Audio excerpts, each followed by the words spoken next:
आज परत आम्ही भोपळीला गेलो होतो बरं का. कारण ना भोपळी इतके वर्ष झालं आम्ही सोडली तरी आमचे बरेच सारे आर्थिक व्यवहार तिथंच आहेत अजून, त्यासाठी आम्ही जातो. आणि तुम्हाला ना पुढं जो व्हिडिओ दिसेल ना त्यातून तुम्हाला बऱ्याचशा प्रश्नाचं उत्तर मिळेल. काही लोक आम्हाला हिणवतात, आमचे झालं बाई, आमच्या मुलींची गरज आली, आमच्या पोरांची गरज आली. तर याचं मी काही तुम्हाला आत्ता सांगू शकत नाही, पण याचं तुम्हाला उत्तर या व्हिडिओमध्ये मिळेल. इथं माझ्या नवऱ्याचं तुम्हाला नाव दिसत आहे.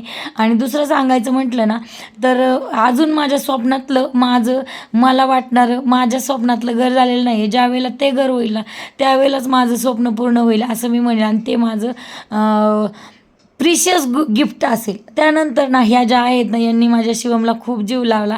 म्हणजे आयुष्यातली 14 वर्षे इथं घालवल्यात. त्यावेळेला माझ्या शिवमला यांनी सगळ्यांनी छोटं छोटं बघितलं होतं. यांनी सगळ्यांनी खूप म्हणजे खूप जीव लावला माझ्या शिवमला. अगदीच सगळ्यांनी आजही गेल्यावर त्याची गोड अशी खूप दिवसांनी भेटल्यामुळं अगदी त्याच्या गालावरची पप्पी घेतली, त्याला सगळ्यांनी गळाभेट केली आणि मलाही खूप आनंद झाला की तो पण एवढा असं सगळेजण बोलतात की हा खूप मोठा झाला आणि खूप शहाणा झाला.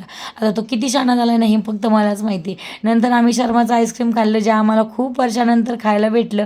आणि दुसरं कच्ची दाबेली खाल्ली, जी आता इकडं भेटत नाही, पण तिकडच्या गोष्टी म्हणजे त्या वेगळ्याच होत्या. त्यासोबत माझी खूप चांगली फ्रेंड झालेल्या रीतीला भेटलो, नंतर आंटीला भेटलो.